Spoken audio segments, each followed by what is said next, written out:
दोस्तों अस्सलाम वालेकुम। उम्मीद करता हूँ आप सब लोग खैरियत से होंगे। दोस्तों जैसे कि आपको पता है कि इलेक्शन कमीशन की तरफ से ये अनाउंस कर दिया गया है कि 8 फरवरी 2024 को जनरल इलेक्शन होने जा रहे हैं। इसी सिलसिले में बात करने के लिए आज हमारे साथ जिया नगार इशफाक सागर साहब मौजूद हैं। हम उनसे बात करते हैं इस बारे में। अस्सलाम वालेकुम इशफाक भाई। वालेकुम अस्सलाम। तो सागर भाई आप हमें ये बताएं कि पाकिस्तान का जो इस दफ़ा का इलेक्शन है उसमें तगड़ा मुकाबला देखने में नज़र आ रहा है और आपको पता है कि पाकिस्तान में जो पॉपुलर्स पार्टी हैं जिसमें PMLN है, PTI है, पीपल पार्टी है, उसके अलावा दीगर पार्टी हैं, तो आप 2024 के इस इलेक्शन को कैसा देख रहे हैं? इसमें बिलाशुबा मुकाबला बहुत सख्त है। नून लीग की पोजीशन भी इस वक्त काफ़ी बेहतर है। तो PTI की जो इमरान खान की मकबूलियत है, अगर उससे कोई आंख नहीं चुरा सकता क्योंकि उसका वोट बैंक भी बहुत ज़्यादा मजबूत है। तो पीपल्स पार्टी भी खासी मजबूत पोजीशन में है। तो इन तीनों पार्टियों के दरमियान में मुकाबला सख्त है, लेकिन मेरा ख्याल है 80% से ज़्यादा नवाज शरीफ को मैं वज़ीर आज़म देख रहा हूँ।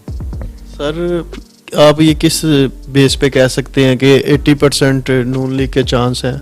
ये असल में अवाम ने भी देख लिया है तजर्बा करके, हमारे अदारों ने भी देख लिया है। माजी में उनके सारे तजर्बात फेल हो चुके हैं।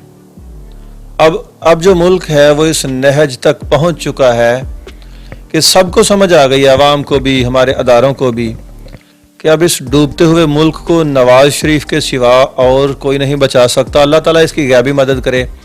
तो लेकिन अल्लाह ने नवाज शरीफ को वो सलाहियत दी है कि वही इस भंवर से इस मुल्क को निकाल सकता है। PDM की हुकूमत खातर खा तो कोई कामयाबी हासिल नहीं कर सकी। आप किस बेस पे कह रहे हैं कि ये इलेक्शन जो है वो 80% नून लीग का चांस है? PDM की हुकूमत इतनी अगर कामयाब नहीं तो फिर नाकाम भी नहीं रही। CPAC पे मुश्किल हालात में काम शुरू किया गया। मुल्क में जो तरक्याती काम तकरीबन 3.25 साल से रुके हुए थे वो शुरू करवाए हैं। बहुत सारे मंसूबों के ऊपर काम अब भी जारी है। आपको याद होगा कि मुल्क ग्रे लिस्ट से निकला और मुल्क को दिवालिया करके जाने वाले रोज़ सोशल मीडिया के ऊपर ये शोर मचाते थे कि पाकिस्तान दिवालिया हो चुका है, होने वाला है, हो गया है, ये हो गया, वो हो गया, यानी पाकिस्तान श्रीलंका बन जाएगा। इसी तरह का वावेला मचाए रखा इन्होंने। इसके बारे में आप क्या कहेंगे कि जब इमरान खान की हुकूमत गई है तो पेट्रोल 150 के करीब था, जब PDM की हुकूमत गई है तो पेट्रोल 300 से ऊपर था, डॉलर के जो रेट था वो भी कितना ज़्यादा उसमें इजाफा हुआ वो भी आपने देखा। और जो PDM हुकूमत के वज़रा थे वो आए दिन दावा करते थे कि हम रूस से तेल ख़रीद रहे हैं, रूस का तेल जैसे ही आएगा तो हम पाकिस्तानी अवाम को बहुत बड़ा रिलीफ देंगे। तो जो रिलीफ मिला है वो भी अवाम के सामने है। आप इस बारे में क्या कहेंगे? जब इमरान खान को ये समझ आ गई थी कि उसकी हुकूमत जा रही है तो फिर उसके बाद उसने जो आखिरी मुआहिदा किया था IMF के साथ, वो सख्त शराइत जो उसने तय की थी और वो हुकूमत से निकल गए थे, उनको पता था कि हमारी छुट्टी हो गई है। फिर उसके बाद वो सारे का सारा जो मलबा था, शेख रशीद की स्पीच आपके सामने है, इमरान खान के बयानात आपके सामने है, कि वो सारे का सारा मलबा आके PDM के ऊपर गिरा था।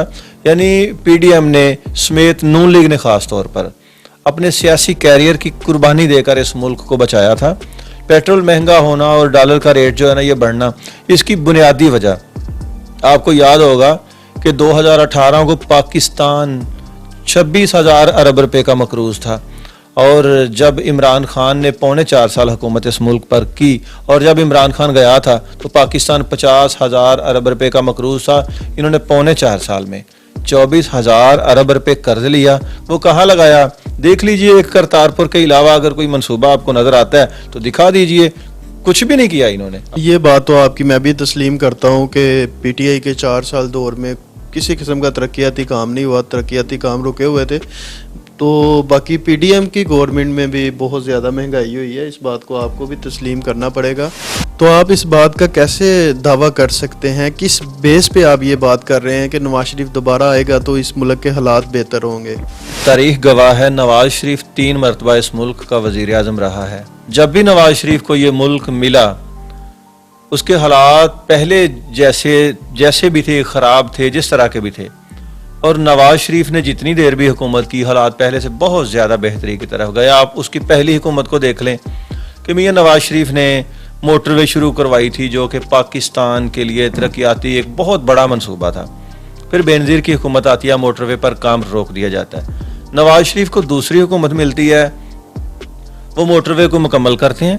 एटमी धमाके करते हैं, पाकिस्तान के दफा को नाकाबिल तस्खीर बनाते हैं। फिर उसके बाद नवाज शरीफ को तीसरी हुकूमत मिलती है, तो आपने देखा कि उस वक्त जो चैलेंजेस पाकिस्तान के सामने थे, 2-3 डेली बम धमाके होते थे, दहशतगर्दी की आग पूरे मुल्क में भड़क रही थी, और महंगाई, बिजली की लोड शेडिंग, ये इस तरह के चैलेंज थे जो कभी हल होते हुए दिखाई नहीं दे रहे थे।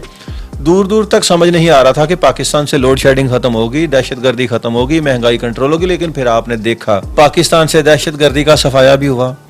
वो बिजली की लोड शेडिंग जो दही इलाकों में 21 से 20 घंटे की लोड शेडिंग होती थी एक दिन में 24 घंटों में, और शहरी इलाकों में लोड शेडिंग जो है ना 18 घंटे तक पहुंच चुकी थी। अब आपके सामने है कि लोड शेडिंग ज़ीरो हो चुकी है। उसी मर्द मजाहद ने, उसी मर्द आहन ने 3-3.5 साल में लोड शेडिंग का खात्मा किया। माजी की एक तारीख गवाह है, लेकिन नवाज शरीफ को हर 2-2.5 साल बाद हुकूमत से हटा दिया जाता है। पता नहीं कौन से वो नासूर, कौन से उल्लू पाकिस्तान में बैठे हैं कि जो ये नहीं चाहते कि नवाज शरीफ इस पाकिस्तान को जो है ना वो तरक्की के रास्ते पर चलाए। नवाज शरीफ ने पाकिस्तान को सी पैक दिया। नवाज शरीफ ने इस मुल्क के जितने काम किए हैं उसके मुकाबले में दूसरी पार्टियों ने 20% भी मुल्क की खिदमत नहीं की। और नवाज शरीफ के मंसूबों को निकाल कर आप तस्वर में देखें तो पाकिस्तान आपको वो मिलेगा, जाके 1960-70 वाला पाकिस्तान मिलेगा। तो दोस्तों, मेरा आखिर में आपको यही मैसेज है कि आपकी तकदीर आपके हाथ में है। अपने वोट का सही इस्तेमाल करें और उस बंदे को आगे लेके आएं जो इस मुल्क का और जो आपका सोचे। तो इसी के साथ अल्लाह हाफिज़।